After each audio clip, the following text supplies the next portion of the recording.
అమ్మాయి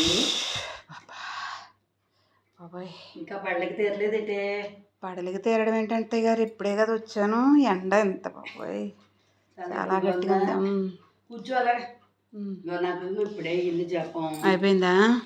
అయిపోయిందమ్మా. నేను చేసుకుంటానండి. అయితే నువ్వు మళ్ళీ స్నానం చేసి తిరిగి వచ్చావు కదా. ఫంక్షన్ బాగా జరిగిందా? చాలా బాగా జరిగిందండి. మన వాళ్ళందరూ వచ్చారా? అందరూ వచ్చారు. మీరు రాలేదేంటని అడిగారు. మిమ్మల్ని అడుగుతున్నారు అందరూ. మీ యూట్యూబర్ అత్తయ్య గారు రాలేదేంటి అని అడుగుతున్నారు.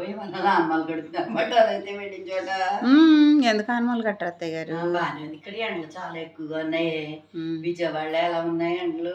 విజయవాడలో నా అత్తయ్య గారు ఏం చెప్పమంటారు? విజయవాడ ఎండ గురించి మీరు అడుగుతున్నారు కాబట్టి నేను చెప్తున్నాను. ఉండండి. పొద్దున్న ఉతికే బట్టలు ఉతకంగానే ఆరిపోతున్నాయండి, వేసుకోగానే తడిసిపోతున్నాయి. అయిపోయి అంత ఎండగా ఉందా అక్కడ?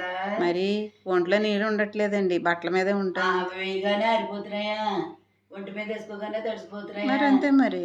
అయిపోయి అలా అయితే అక్కడ మీద ఇక్కడ కాస్త మనకి నయమే. అందుకే కదా. ఇదిగో ఇంకా వేయలేదు, వేసి అప్పుడే వేసేసుకుంటే మీ మావయ్య గారు ఏమైనా అంటారేమో అని ఇంకా వేయలేదు. వేసేస్తాను ఇప్పుడు. మన సూర్యారావు గారిదే కదా కరెంటు. సూర్యారావు గారిది అయితే మాత్రం పడకూడదు. మరి డిగ్రీలు ఎక్కువ చదువుతున్నారండి ఆయన. కొంచెం చెప్పండి.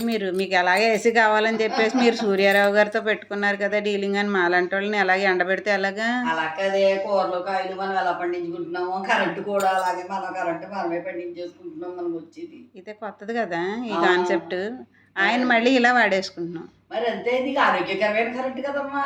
మరే శరీరానికి కూడాను వేయించుకోండి అని చెప్పవే మీ ఫ్రెండ్స్కి వాళ్ళకి. చెప్తాను.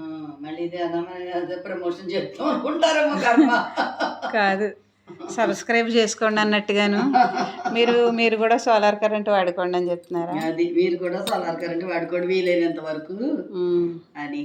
అదే అంతే. బాగానే ఉన్నాయి అలా అయితే ఎండలు. బాగానే అండి, అదిరిపోతుంది. మీకు అర్థం కావట్లేదు. సరేలే వెళ్ళు, చిన్నపోయింది లేకిల్లు. అవునవును.